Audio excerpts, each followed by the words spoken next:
Welcome to Spotlight on Seniors. My name is Steve Raymond, coming to you today from the LCTV studios in Newcastle, Maine. So today I'm super happy because I have two good friends here, Johnny Ader and Kevin Benner. They're going to be talking to us about 12-step recovery programs and how the programs are doing during this whole coronavirus pandemic. So Johnny Ader has a fabulous painting business in Bath, and he is a stand-up comedian. Super funny guy. I've seen his shows. He's hysterical. Today we're talking about more serious stuff, but he'll probably give us something or other. Well, I might. We'll see. We'll see.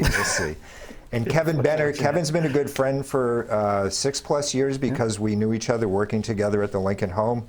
He's an awesome guy, and I've just known him for all these years. He's so helpful to so many people. So Kevin and Johnny, thanks for coming on the show. This is important because everybody, me included, has had my life very emotionally affected by this whole virus thing, the shutdown, all the ways it changes our lives. And it's a big concern for people who are depending on getting to meetings and being with their friends for support and recovery. Help us understand what's going on with all that right now. Well, it is very important, the meetings, any 12-step meeting. And during this pandemic, because you don't have that option, and they set up Zoom meetings, and actually all around the country. Yeah. And in this area, we posted on the websites and stuff, and the thing is, that's fine for people that have been around for a while, but it's the new people, the people that are looking for us, and they only know us from, they might see it in the paper or call the hotlines or whatever, and those meetings don't exist. And that's the gap that we've had trouble, and there's no way of knowing how many there are, right? But that's where I'm most worried about, and where I've seen some relapses, quite a few actually, just in my little circle, from people, like that. But let's see. Yeah, we're going to dive in. So, Johnny, what's your take on well, this? I like Kevin was saying with the newcomer, I think that it's 12-step programs are really based around the newcomer. Helping the newcomer and being there for the newcomer. So with the social distancing and lack of actual meetings to go to, it's tough. It's tougher to reach out and to reach out to people that need help, and that they don't know how, by coming to the meetings, that's when you figure out there's a meeting there, and you go to that meeting, and so without that, I actually did do a couple of buddies and I helped out this one guy, and I know you're helping out some people too, Kevin, that reached out, and because he knew that we were in 12-step programs, and he's actually still doing really good, and the first, I think it was the first, actually since March, he had never been to a real meeting. Right. And he'd just done Zoom meetings. Oh, wow. And he's actually, I went to a real one last night, which was great, which was very good. There's nothing quite like that connection that you get. Right, I mean, that's the connection you get when you're all in a place, and you can see face to face, and you get that the energy. The energy too, right? The energy and the connection. So. And this person's 6 months sober now, which is really, really great. So I think there is ways to reach out, and I know that you've reached out, Kevin, to some people, and right. So with the opening up that's happening now, has there been any national guidance in terms of, well, here's how you can hold a safe meeting? No. Like these 12-step groups, they're all autonomous, right. Right. So they've basically just been, the local people who have been watching the news and the guidelines set down for that, and we try to have them outside now, which Yeah, is right. really good. Yeah, on my side. And if not, like some have opened up and they'll, you know, they do the social distancing, Yeah. only so many people. Well, now it's got up to a point where around here there would be, you wouldn't get overwhelmed, so you wouldn't have to keep, Right. you know, people out. But Yeah, you know, so I had this crazy experience last weekend, just going to see my own son's family, my grandkids. So I hadn't seen them for a couple months, and I'm trying to be careful with the whole Corona thing. And they've been exposed. They're kind of out in the community. Right. And matter of fact, they even have in their community where they live in Bethel. My daughter-in-law is a school nurse at Gould Academy. They even had students from Wuhan. So, Do they so really? there has been a lot. There had been some exposure. They even think they might have gotten it. But I was seeing my grandkids for the first time, and I was like, it was so weird for me because I was like, I have to be cautious with my own grandkids. It was just weird. And so, and a matter of fact, it left me feeling kind of bummed out after I left.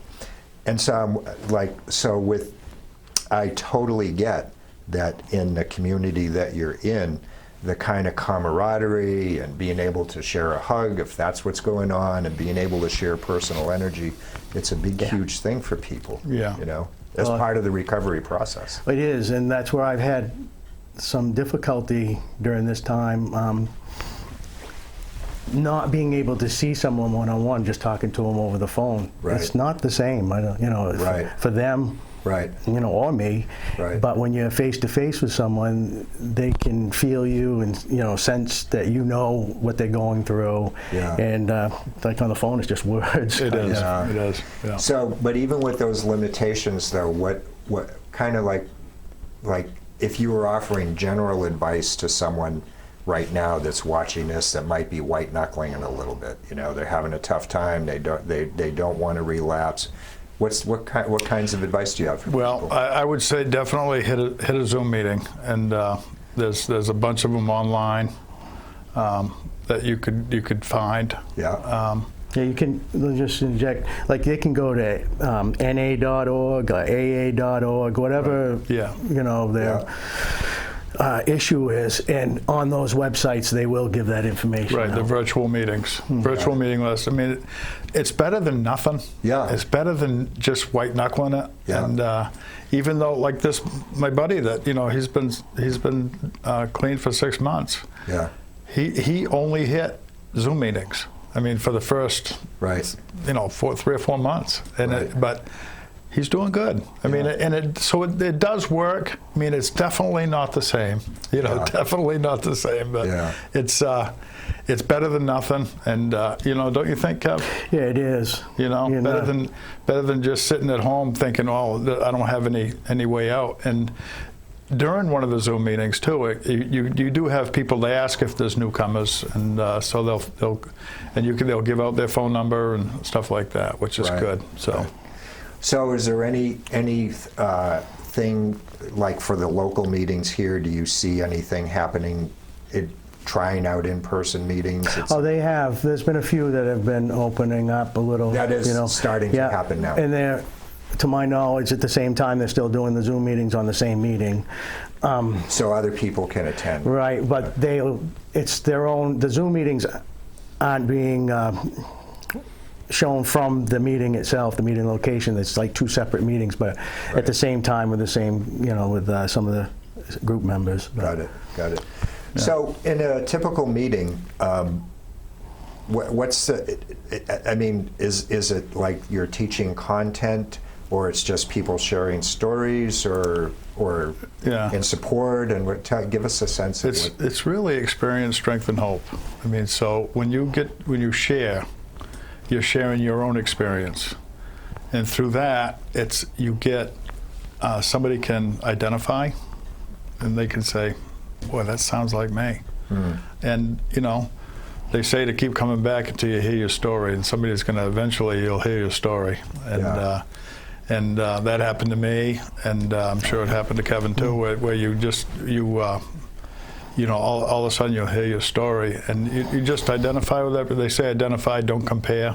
Yeah. You know what I mean? So that's right. really one of the big things. Yeah. But they also have different types of meetings, even in the same you know, an AA or NA. I mean, like just for instance, in an AA meeting, one of the meetings could be a big book meeting, and what that is, a big book study meeting, and they do study the big book of Alcoholics Anonymous. They go through the first 164 pages. In a sense, that's kind of instructional, but it's making you understand. Then they might have a As Bill Sees It meeting, which Bill W. wrote there were a bunch of his quotes and writings and stuff in this book, and they'll just pick one out and they'll talk on that. And then they have the typical, open discussion meeting where somebody will sit there and give their story, testimony, like Johnny said, experience, strength, and hope, and then the floor opens up and everybody, you know, speaks. And they have a speakers meeting where just one speaker speaks. So there's all different kinds that people can go to, and you know, and we always say in the beginning, pick one that you like, or pick, you know, more than one. Pick some that you like and hit those meetings. Yeah, they have beginner meetings. Yeah. Beginner meetings to old-timer meetings. Yeah. Step meetings, you know. Yeah. So. Well, so I can see, okay, so the old-timer meetings. So the old-timers, us, or me, I'm older than you guys. You guys are a couple of kids sitting here. Okay, I'm in the high-risk age group. I'm an old-timer. And then you get your old-timers. You may have people in 12-step programs. They might be 80 years old, right? So Oh, yeah. yeah, so those folks are the most at risk. Yeah. And then probably also the least able to access technology. So, so to me, that would sound like an interesting idea. Have a meeting of just old timers, where it's not also 30-year-olds. And Yeah, they do have the old-timer meetings. You know, I think a lot of this stuff is so much, it's just common sense. yeah, You know, just keep, you know, if there's somebody that's an elderly person there, keep your distance from them and, Yeah. and not be, you know, in their face, you know, because you don't know if you have it, Yeah. you know, because Yeah. you could be asymptomatic. And Yeah. I always try to keep my distance from people. And Right. and it's just you know, I think it's so personal, you know, it's such a personal thing with people that, you know, you either got it, you just do it, you know, because it's Right. just safer. Well, we have to respect other people's boundaries. That's the thing. I can see another complicated issue, but I kind of get that the 12-step philosophy would solve this problem. So even with this coronavirus, you have some people like me who are like, okay, this is serious. I'm going to be very cautious about this. I don't want to expose my partner, Jill. I've been very cautious in my own life. And there's other people that are like, this is a bunch of crap. It's a hoax and every other thing. It's hard for me, but I'm hoping, I think what I understand about the philosophy is that there would be enough respect of other people's perspectives, that even if someone felt this is a bunch of baloney, that they would still Right. do things properly. Oh, yeah. No, that's the way it's supposed to be. Yeah. Yeah, but, I mean, a 12-step program doesn't, like an AA or NA, doesn't teach you how not to drink or how not to take drugs.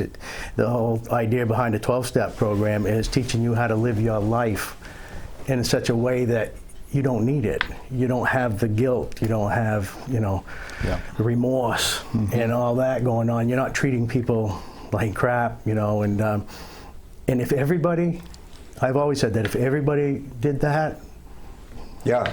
problem solved. Yeah. Right. Well, I took a quote out of the big book, and let me see if I can remember it here. No, I didn't write it down. Isn't that something? We could probably come up with But one, they were Kev. talking. They were talking exactly about that, though. The whole thing of that to be useful to other people, and I get that that's a big part of the 12-step. To be useful to other people, you have to be able to, no matter what your perspective is, to have a sensitivity towards their perspectives. And so I have to imagine that people are all going to kind of just, even if they don't believe in keeping distance, which some people obviously are not believing that in the meetings that would happen. Oh, yeah. In other words, it's kind of like people want to come, if they want to come to a meeting, they want to stay safe, they're trying to stay sober, but they're also trying to stay safe and stay healthy and stay connected. Yeah, the outside meetings we've been to, the chairs are 6 feet apart. Yeah. And if you happen to feel that way, that you don't want to social distance, and you want a friend, there's a Yeah. friend there that you definitely get a hug.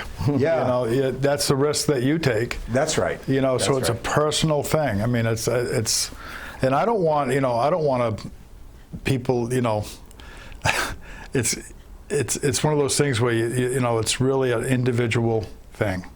Right. You know, individual. Right. So. Right. Yeah, I haven't hugged anyone. No, I haven't either. I haven't either. But there are people that do. I know. You know, and, so. I mean, I make sure I follow the guidelines for work too. But you know, Sure, yeah. Yeah. I don't want to pass it on to anybody else. That's No. my whole fear. About me either. Yeah, really. Yeah. You were talking about the grandkids, and I got to be able to see my grandkids for the first time in months, and just, you know, and we're hugging now. We're hugging, and it's been really good. Yeah. So it's just like I miss that so much. Man, I do too. And they talk about that, you know, even in these meetings, that somebody's memory will be, looking back, one of the real things that made them feel like somebody accepted them and wanted them was when they first came in and somebody coming up and giving them a hug and say welcome. And that feeling, that interaction, you know, the feeling of love that comes through in that. Yeah. Yeah, that's a word that gets not used enough in our society, but I get that fundamentally there's that love vibe and dynamic that goes on. My experience in a previous men's group, that's what it was about. It was about. It was about, you know, you're there, you're loving each other, Right. sharing information, you're sharing connection, you're sharing all Fellowship. that. It's fellowship. And Yeah. it's, you know, when I always thought fellowship was very religious to me. I was like, 'Cause of the fellowship. Yeah, it's like fellowship. I don't want any fellowship. But but what it really means is that you get together, you have a common purpose. You're really just sitting there, and you're together as a one unit, and you've just Helping there's something really special that Yeah. happens. There's a real spiritual thing that happens. Right. And it's so hard to explain. You can't really explain what it is. Yeah. But it happens. Because And- anybody in recovery will do anything for anyone else, no questions asked. I mean, Yeah. you know, go risk your life or whatever, you know, to Right. help someone. And you always laugh about it, you know, they're like more your family sometimes than your family, because you do share that common bond. And doesn't matter how busy someone is or anything else, you know, Yeah. bang, I mean, be right there. If if you get a need phone it. call from somebody that needs help, you go. Drop whatever you it just is. go. But one of the best things that I've, you know, from being sober for a while, is that the laughing, being able to laugh. And you know, I thought when I first sobered up that my life was over. This is it. But for me, it was just the laughter.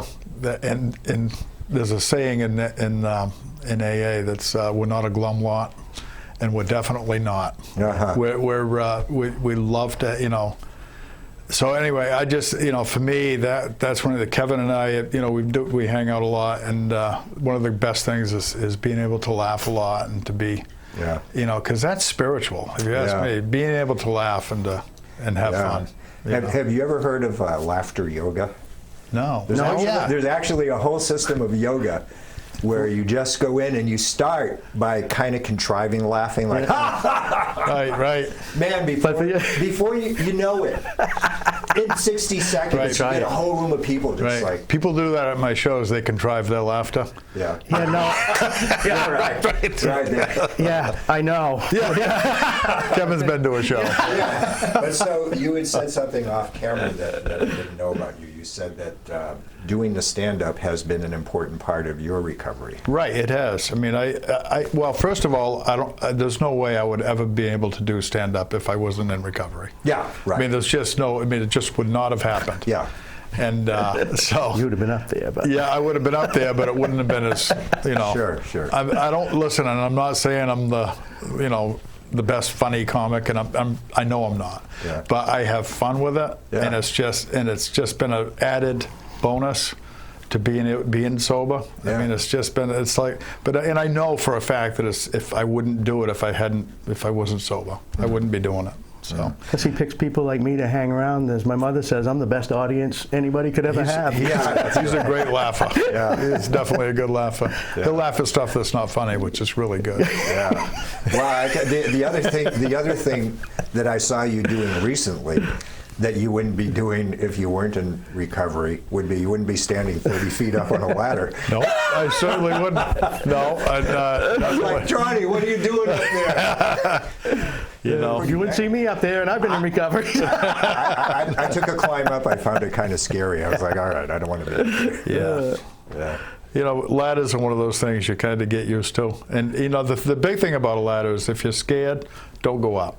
Yeah. You know, Yeah. just don't do it, because if you're scared, Yeah. then you're going to be freeze. You know, you're going to be too cautious. Yeah, You got to I know. almost be at one with the ladder. You know, because you got to. It's kind of like a tool. You're just using it as a tool to get up to that point. Yeah, well, I could see that with your crew guys. I mean, his Yeah. son-in-law's up there, and he's a big boy. He's up there doing yoga on the ladder, for God's I sakes. know. He's 30 feet Reaching up off the over. ground. He's reaching over I like know. this. I'm like, Well, Don't tell I go OSHA up- about that, though. I just go up 12 steps, and that's all I do. yeah. You know, Yeah. How many? 12. 12 steps. I was up Good 12. one. 12 steps. But no bump. So for people that are at home, so you mentioned they can reach out to national hotlines and find local resources. And local hotlines. There's local Well, hotlines. it's state of Maine. State of Maine hotlines. So I want to make it a point that I'll get that information from you, and we'll put it up at the end of the show so yep. people have the ability to access it. Yeah, and any other? What are other things that? Is there anything else? I don't know, but is there anything else that people can do? So they're going to call a local hotline. What happens when they call a local hotline? What they do is they have numbers for people. They'll ask what area you're in, and we have, like in these 12-step programs, they have districts, you know, and set aside inside the state. And so they'll find out what district you're in, and then they have numbers of people that are active in these programs, and they'll give numbers and get in touch with the people to get in touch with them. So someone's going to call them back. And, Yep. Right. Yeah. All right. I know that even forgetting about people with recovery, like depression and suicidal feelings and all that, the deeper stuff, anything you want to say about that kind of, like if someone's really struggling and hurting, you know? No, I mean, it's just the same as it would be without it. I mean, unfortunately, when somebody's in that predicament, they're not thinking straight anyway. So, Right. I mean, yeah, that's been the hardest part, you know, especially, and I've had to deal with some people, you know, threatening suicide and stuff, and it's not a fun place to be in. It's not my realm of expertise. There are, we're not professional psychologists, psychiatrists. Right. We're there to help with whatever, substance, whatever substance you're having problems with, stuff like that. But I think there's definitely a need for professional help. Oh, yeah. Beyond, because we can all, Kevin and I and people that are in the program or 12-step programs can only do so much.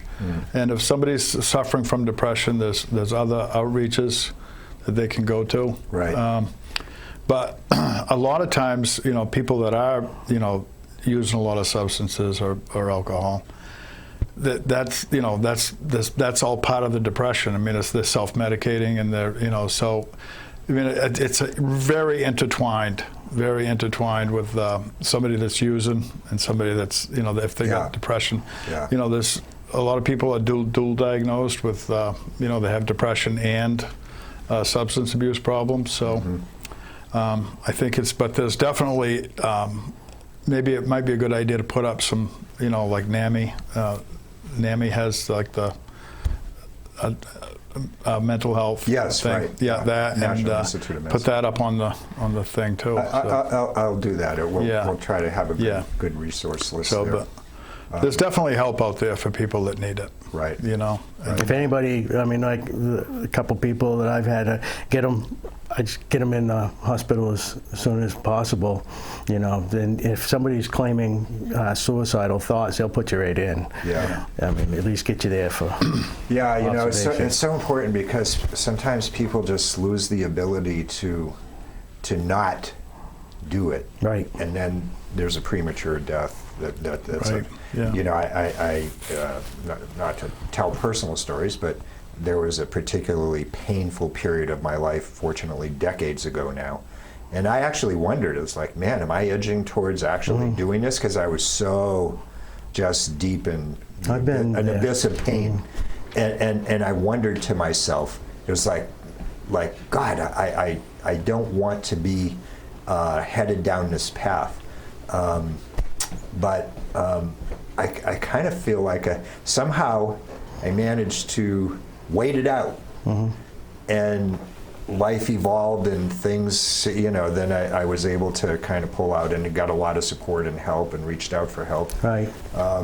But yeah, it can be a very scary, isolating place Yeah, for I've been people there. to be. Yeah. And you can't talk your way out of it. So. Yeah. So, all right. I want to look into the camera and say, you know, if you are having a problem with despair, don't sit by yourself. Reach out, reach out, reach out. That's what you got to do. You got to reach out. Guys, we're really kind of at the end of it already. It's surprising to me. Any closing thoughts that you have? Well, I'd just like to say that, like you just said, Steve, if you are having a problem, to reach out. There's a lot of places that you can go to. Yeah. There's a lot of, and as far as substance abuse or alcohol, substance, you know, same thing. Yeah. But it's really, you know, there's help out there, and there's people like Kevin and I that are willing to help.